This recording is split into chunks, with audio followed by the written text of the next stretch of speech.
Domingo 23 de enero de 2022. Tres mensajes del Evangelio de hoy, tomado del Evangelio de San Lucas, capítulo 1, versículos del 1 al 4 y capítulo 4, versículos del 14 al 21. Puesto que muchos han emprendido la tarea de componer un relato de los hechos que se han cumplido entre nosotros, como nos los transmitieron los que fueron desde el principio testigos oculares y servidores de la palabra, también yo he resuelto escribírtelos por su orden, ilustre Teófilo, después de investigarlo todo diligentemente desde el principio, para que conozcas la solidez de las enseñanzas que has recibido. En aquel tiempo, Jesús volvió a Galilea con la fuerza del Espíritu, y su fama se extendió por toda la comarca.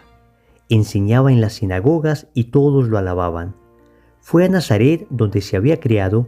Entró en la sinagoga como era su costumbre los sábados y se puso en pie para hacer la lectura. Le entregaron el rollo del profeta Isaías y desenrollándolo encontró el pasaje donde estaba escrito: El Espíritu del Señor está sobre mí porque Él me ha ungido. Me ha enviado a evangelizar a los pobres, a proclamar a los cautivos la libertad y a los ciegos la vista, a poner en libertad a los oprimidos, a proclamar el año de gracia del Señor. Y enrollando el rollo y devolviéndolo al que lo ayudaba, se sentó. Toda la sinagoga tenía los ojos clavados en él, y él comenzó a decirles: Hoy se ha cumplido esta escritura que acaban de oír. Palabra del Señor. Gloria a ti, Señor Jesús. Queridos amigos, la palabra de Dios hoy comienza con el inicio del Evangelio de San Lucas. Sabemos que Lucas escribe para un particular, un hombre llamado Teófilo. Y es bien interesante porque, aunque creemos en la historicidad de esta persona, el nombre Teófilo significa literalmente amigo de Dios, de manera que en Teófilo estamos representados todos aquellos que queremos ser amigos del Señor. Por eso este Evangelio es para ti y para mí, y lo que está haciendo San Lucas es darle un marco de tal forma que entienda que todo lo que él va a explicar en el Evangelio, que todo lo que va a relatar acerca de Jesús, son acontecimientos históricos, que en realidad sucedieron, que las personas los comentaban y que él se detuvo cuidadosamente a hablar con cada una de estas personas que vivieron estos acontecimientos. Me viene al corazón inmediatamente el pasaje de la Anunciación, que solamente es narrado por el mismo evangelista San Lucas. Y como él le dice a Teófilo que él estuvo en contacto con las personas que vivieron los acontecimientos, podemos entonces pensar, sin lugar a dudas, que fue la Santísima Virgen María la que le contó al mismo San Lucas lo que sucedió en la Anunciación. Miren qué bonito saber esto. Pero vamos con tres mensajes de este Evangelio. Primero, hay una buena noticia para ti. Segundo, Dios cumple sus promesas. Tercero, ¿en quién has clavado tus ojos? Vamos con el primer punto. Hay una buena noticia para ti. El Evangelio nos dice que Jesús llegó a Nazaret, el lugar donde se había criado, porque ciertamente Jesús no nació en Nazaret. Él nació en Belén, y sin embargo se crió en Nazaret. Y resulta que, como era de costumbre, el sábado entró en la sinagoga. Dice el Evangelio que le entregaron el rollo del profeta Isaías y desenrollándolo encontró el pasaje donde estaba escrito: El Espíritu del Señor está sobre mí porque Él me ha ungido. Familia, lo que el Señor está leyendo es un pasaje del profeta Isaías que está en el capítulo 61, versículo 1. Esta era una profecía mesiánica. Y el Señor está diciendo que esta profecía se ha cumplido en Él, porque ese al que Dios ha ungido con su Espíritu es Él mismo. De hecho, la palabra ungido en hebreo se dice Mesías y en griego se dice Cristo. Nosotros los cristianos llamamos a Jesús el Cristo. Y esta palabra se contrae en una sola, Jesucristo, o el Cristo Jesús. Esto significa que Cristo es el Mesías esperado por los judíos y el Redentor para todos nosotros. Ahora, la obra de Cristo como ungido del Padre la describe muy bien el pasaje de Isaías. En primer lugar, evangelizar a los pobres. Estos pobres somos nosotros, no solo pobres materialmente. Todos tenemos enormes pobrezas. La falta de Dios en el corazón es la más grande pobreza que existe. Por eso al pobre se le evangeliza, se le da a Cristo, que es lo más grande. Claro que se le tiene que dar el pan, claro que se le tiene que ayudar a restituir su dignidad, claro que se le tiene que ayudar materialmente con todo lo que podamos, pero el más grande tesoro que le podemos dar es Cristo mismo, es a Dios mismo, Por eso el Evangelio dice bien lindo, evangelizar a los pobres. Ni siquiera está diciendo dar de comer a los pobres, porque esto se supone, hay que hacerlo. Jesús alimentó la multitud. Pero amigos, evangelizarlos es darles un pan que nunca se acabará, un pan eterno, que es el mismo Cristo. Dice el Evangelio que el Mesías vendrá a proclamar a los cautivos la libertad. Esos cautivos también somos nosotros. ¿Cautivos de qué? Del pecado. ¿Y de qué nos vino a liberar Cristo? Del pecado. ¿Cómo es que nos llamamos cristianos nosotros y todavía seguimos esclavos del pecado? Es que todo pecado es esclavitud y en cambio la gracia siempre es liberación. ¿Qué estamos esperando para correr a postrarnos ante el sacerdote y a través de él pedir perdón a Dios para ser liberados, para que esas cadenas del pecado se rompan? ¿Hace cuánto que no te confiesas? Sigue el Evangelio diciendo que el Mesías va a dar vista a los ciegos. ¿Cuál es tu ceguera? ¿Qué es lo que no vemos adecuadamente? ¿Qué es lo que no vemos aunque está frente a nosotros? Eso es lo que sucede con un ciego. Tiene frente a sí las cosas y no las puede ver. En muchas ocasiones nosotros tenemos frente a nosotros las bendiciones y estamos ciegos y no las podemos ver. ¿Con cuántos hombres he hablado que después de destruir su matrimonio me dicen, Wilson, tenía frente a mí la más grande alegría que eran mi esposa y mis hijos y no los veía? Veía solamente la lujuria, veía solamente el placer que me podía dar esta otra mujer. Hemos sido ciegos, nuestras pasiones desordenadas nos enceguecen y el Señor con su gracia viene a darnos vista.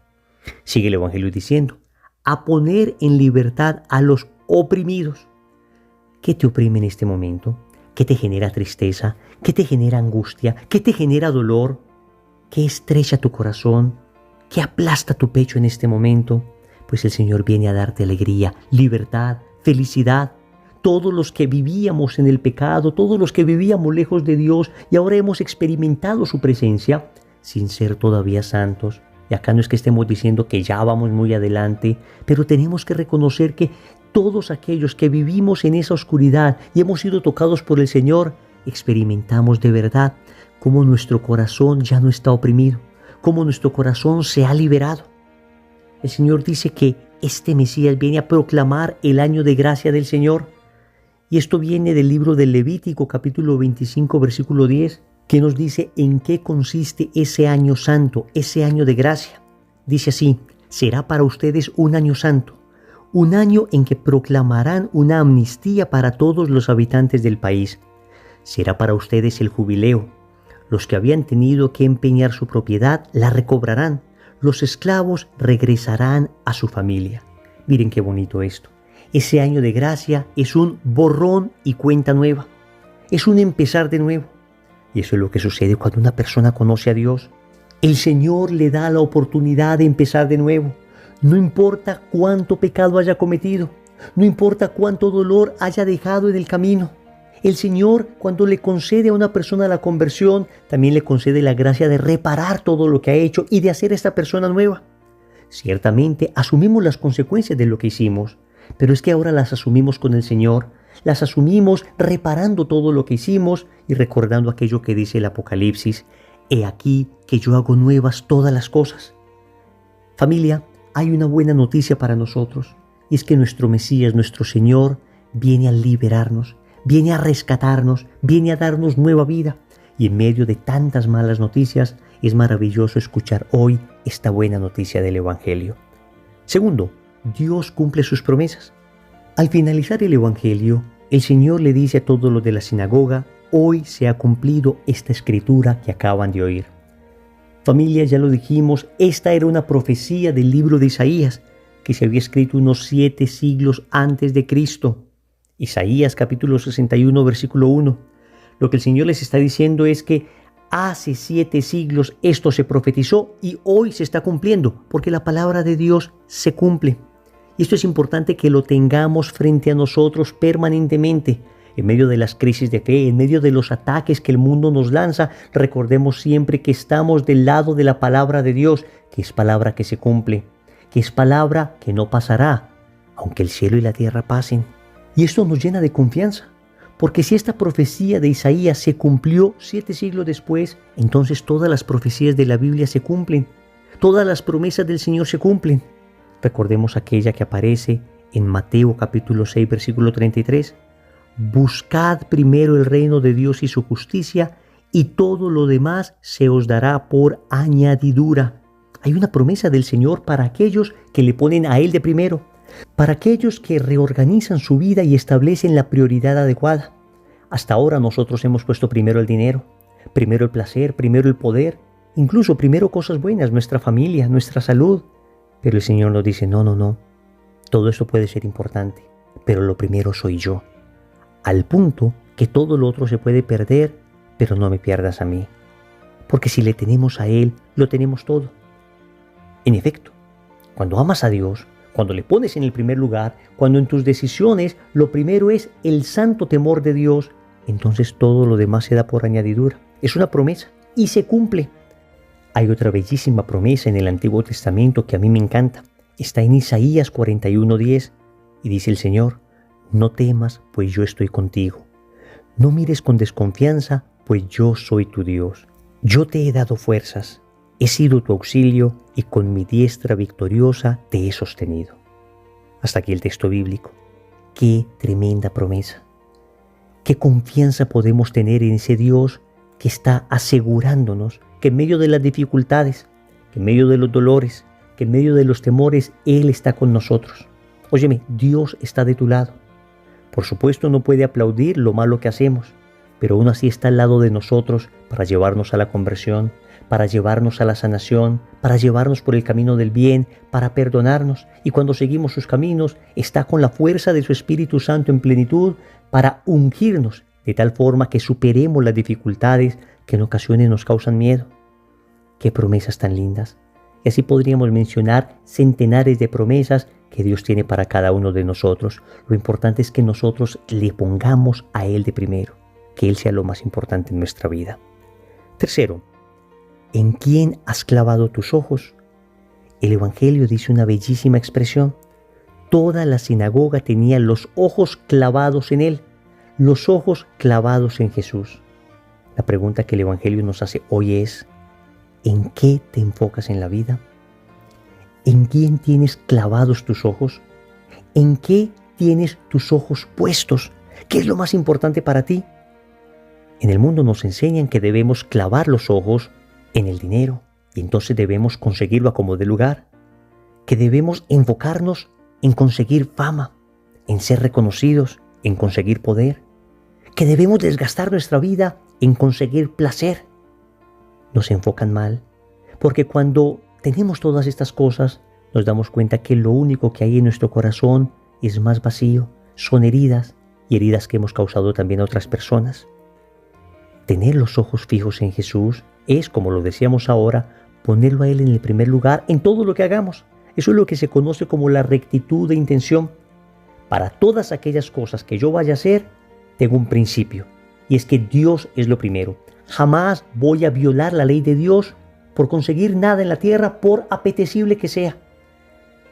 Madre Teresa de Calcuta decía, Dios no me llamó a ser exitosa, Dios me llamó a ser fiel. Si siendo fiel soy exitosa, maravilloso. Pero si siendo fiel no soy exitosa a los ojos del mundo, pues no me importa. Eso se llama rectitud de intención. Todo lo hago para la mayor gloria de Dios y para el bien de las almas. Debemos pedirle al Señor que nos conceda la fuerza de su Espíritu para enfocarnos en Él. Y con eso no estoy diciendo que dejemos de trabajar, no estoy diciendo que dejemos de hacer deporte, no estoy diciendo que dejemos de hacer lo que nos corresponde, especialmente a los que somos laicos. Claro que tenemos que seguir siendo padres de familia, tenemos que seguir haciendo las cosas que nos corresponden, pero siempre enfocados en Dios, siempre poniendo los ojos en Dios, siempre sabiendo que todo lo hacemos para su mayor gloria y honra.